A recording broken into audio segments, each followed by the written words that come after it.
நம்ம இன்னைக்கு இந்த வீடியோவில் பார்க்க போகிற விஷயம் கேட்டீங்கன்னா ஆஃப்டர் ஸ்மாக் டவுனில் என்ன நடந்துச்சு. ஆஃப்டர் ஸ்மாக் டவுன் ஏன் சொல்கிறோன்னு கேட்டிங்கன்னா அதுக்கடுத்த ஃபியூடுன்னு அடுத்தடுத்த ஃபியூடு என்ன வரப்போகுதுன்றதை தெரிஞ்சுக்கிறதுக்கு தான் ஆஃப்டர் ஸ்மாக் டவுனில் சில மேட்சஸ் ஹிண்ட் கொடுப்பாங்க. அப்படி தான் நிறைய விஷயம் நடந்திருக்கு. அது என்னன்றதை ஒன்று தெரிஞ்சுக்கலாம். வாங்க நம்ம இன்னைக்கு வீடியோக்குள்ளே போகலாம்.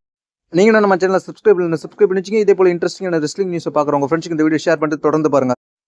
ஆஃப்டர் ஸ்மாக் டவுனில் கோடி ரோட்ஸ் அப்படியே தடுமாறி எந்திக்கிறாரு. தடுமாறி எந்திரிச்சு வந்து ஸ்பீச் கொடுக்குறாரு. அதுக்கப்புறம் எதுக்காக நான் இங்கே வந்தேன், இனிமேல்ட்டு எல்லா மக்களுக்கும் நன்றி, எனக்கு சப்போர்ட் பண்ணவங்களுக்கு தான் சொல்கிறாரு. அதுக்கப்புறம் என்ன நடந்துச்சுன்னு கேட்டிங்கன்னா உமன்ஸ் டாக் டீம் மேட்சஸ் நடந்துச்சு. இந்த மேட்ச்சில் வந்து டெக்கட்டோ கை அண்ட் பெனிகே பிளேயர் இந்த மேட்ச்சில் வின் பண்ணிடுறாங்க.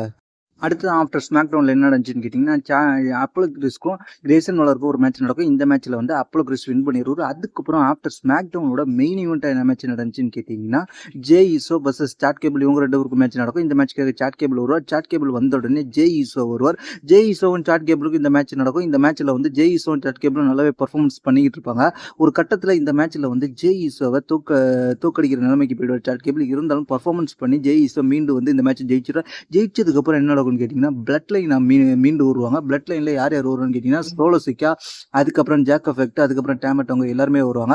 எல்லாருமே வந்து ஜே ஈசோவை போட்டு அடின்னு அடிப்பாங்க. ஜே ஈசோவை போட்டு அடித்ததுக்கப்புறம் என்ன பண்ணுவாங்கன்னு கேட்டிங்கன்னா டேமட்டவங்க அப்படியே வந்து டேபிளுக்கு கீழேருந்து வெளில எடுத்து உள்ற ரிங்குள்ள வச்சு அதுக்கப்புறம் அந்த கார்னரில் வச்சு இப்போ பண்ணிவிட்டேன். அதுக்கப்புறம் வந்து அந்த கார்னர் கிட்ட வந்து அந்த டேபிள் மேலேயே வந்து ஜாக் இவ்வளோ படுக்க வைப்பார். ஜே ஈசோவை படுக்க வச்சு ஜாக் எஃபெக்ட் வந்து ரன்னிங்கில் வந்து ஒடியாந்து வந்து முட்டி தள்ளலாம் அப்படின்ற மாதிரி பார்ப்பாரு. அந்த நேரத்தில் என்ன நடக்கும்னு கேட்டிங்கன்னா யாரும் எதிர்பார்க்காத விதமாக இவங்கள்ட்ட அடி வாங்கிட்டு போன பிராண்ட் ஸ்ட்ரோமன் வருவார். பிராண்ட் ஸ்ட்ரோமனும் அவர் கூட செமிசைன்னு வருவாங்க. செமிசைன் ஸ்டீல் சேரோட வருவார். பிராண்ட் ஸ்ட்ரோமன் அந்த கெண்டிலோ ஸ்டிக்கோட வருவார். அதுக்கப்புறம் ரெண்டு பேரும் சேர்ந்து எல்லாருமே அட்டாக் பண்ணுவாங்க. ஃபர்ஸ்ட் பிராண்ட் ஸ்ட்ரோமன் வந்து டேமட்டோங்கோ அட்டாக் பண்ண, அதுக்கப்புறம் வந்து செமிசைன் வந்து அந்த ஸ்டீல் சேரால் வந்து ஜாக் எஃபெக்ட் அட்டாக் பண்ணால், அதுக்கப்புறம் அட்டாக் பண்ணி முடிச்சுட்டு அதுக்கப்புறம் வந்து எல்லோரும் சேர்ந்து சோலோ சிக்கோவை அட்டாக் பண்ணுவாங்க. அடித்து வெளில அனுப்பிட்டு தொக்கா மாட்டின டேமட்டோங்க பிடிச்சி உள்ற வச்சு அதுக்கப்புறம் என்ன பண்ணுவாங்கன்னு கேட்டிங்கன்னா எல்லாருமே ரெடியாகி ஜே ஈசோ எந்திரிச்சதுக்கப்புறம் அந்த அதே டேபிளில் ஜே ஈசோ ஸ்பியர் போட்டு அவனை தெறிக்க விட சொல்லுவாங்க.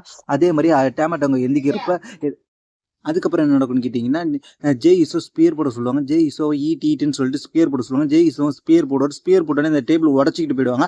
உடச்சிக்கிட்டு டேபிளுக்கு அடியிலேயே ரெண்டு பேரும் கிடப்பாங்க. அதுக்கப்புறம் என்ன ஜே ஈசோ கொஞ்ச நேரம் கழிச்சு எந்திரிச்சோடனே எல்லாருமே என்ன பண்ணுவாங்கன்னு கேட்டிங்கன்னா செலிப்ரேஷன் பண்ணுவாங்க. ஈட்டுன்னு பிராண்ட் ஸ்டோம் முதற்கொண்டு செலிப்ரேஷன் பண்ணுவார். அதுக்கப்புறம் என்ன நடக்கும்னு கேட்டிங்கன்னா பிளட் லைனில் உள்ள டேமட்டோங்கோ இழுத்துக்கிட்டு பிளட் லைனுக்கு போயிடுவாங்க.